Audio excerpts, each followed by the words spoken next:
এই দেখো আমি সব কাজকর্ম করে এবার ফ্রেশ হয়ে স্নান করে চলে এসেছি। এবার টিফিনের ব্যবস্থা করব, তারপর টিফিন করব, টিফিন করে যাব বাজার মটন আনতে, তারপর সবজি আনতে।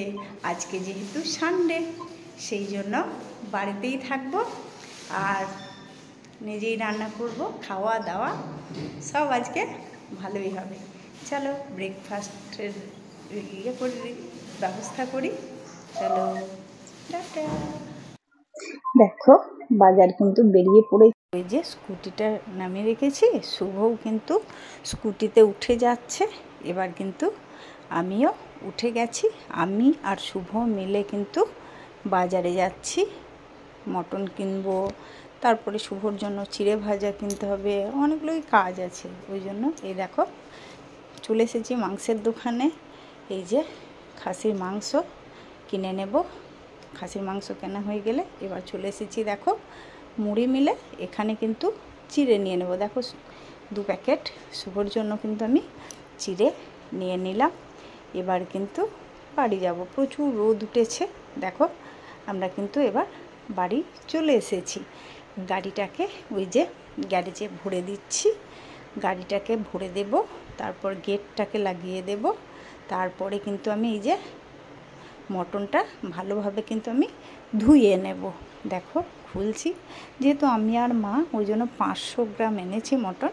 দেখো এবার কিন্তু ভালোভাবে মটনটাকে আমি ধুয়ে নেব, তারপরে বাকি যে কাজ সেই কাজগুলো কিন্তু করে নেব। দেখো ধুয়ে নিচ্ছি, না ধুলে ধরো ওই লোম টোম থাকে বা নোংরা থাকে, ধুতে তো হবেই। ওই জন্যে ভালোভাবে কিন্তু আমি মটনটাকে ধুয়ে নেব। ধোয়া হয়ে গেলে ওইদিকে যা যা ম্যারিনেটের জন্য যা যা ধরো দরকার সেগুলো দিয়ে ভালোভাবে কিন্তু আমি ম্যারিনেট করে নেব। এখন 2-3 বার করে এই মটনটাকে আমি ধুয়ে নিচ্ছি, তাছাড়া নোংরা অনেক লেগে থাকবে। অন্যদিকে কিন্তু আমি সব কেটেও নিয়েছি, যেগুলো ধরো রান্নার জন্য লাগবে, যেমন পেঁয়াজ, আলু, আদা, রসুন পেস্ট করেও নিয়েছি, ওগুলো আগেই কিন্তু করা হয়ে গেছে। আর বাকি যে সবজিগুলো রান্না হবে সেই সবজিগুলোও কিন্তু কেটে নিয়েছি। এটা ধুয়ে এটা ম্যারিনেট করে দেব, তারপরে রান্না কিন্তু আমি করে নেব। দেখো ধোয়া আপাতত কিন্তু হয়ে গেছে।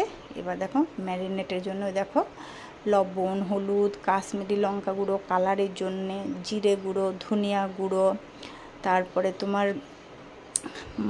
মিট মশলা দিয়ে ভালোভাবে এটাকে কিন্তু আমি কি করব, মাখিয়ে রেখে দেবো। কিছুক্ষণের জন্য রেখে দেবো, দই দিই না, কারণ দই যেহেতু মা খায় না ওই জন্য দিই না গো। এই উপকরণ দিয়ে ভালোভাবে কিন্তু আমি এটাকে 15-20 মিনিটের মতো মাখিয়ে রেখে দেবো। বাকি রান্নাগুলো কিন্তু আমি এই টাইমের মধ্যে করে নেব, আর যে সমস্ত কিছু রান্নবো সব কিন্তু করে নেব। ততক্ষণ মাংসটা মাখানো থাক। চলো কিছুক্ষণ রেখে দেবো, কিছুক্ষণ মানে 15 মিনিট রেখে দেওয়ার পর আবার কিন্তু আমি এটা রান্না করে নেব। আজকে যেহেতু সানডে ওই জন্য কিন্তু রান্নাটা আমিই করেছি। দেখো বাকি রান্না আমার হয়ে গেছে। এবার কিন্তু মটনটা রান্না করার জন্য কড়াইয়ে তেল দিয়ে দিয়েছি। এবার পেঁয়াজ লঙ্কাগুলো ভালোভাবে কিন্তু লাল লাল করে ভেজে নেব। তারপর ভাজা হয়ে গেলে কেটে রাখা আলুগুলোকে দিয়ে এই যে সামান্য লবণ হলুদও দিয়ে নেড়ে নিয়েছি। তারপরে কিন্তু ম্যারিনেট করে রাখা মটনটাকে দিয়ে দিলাম। এবার এটাকেও কিন্তু আমি ভালোভাবে কষিয়ে নেব।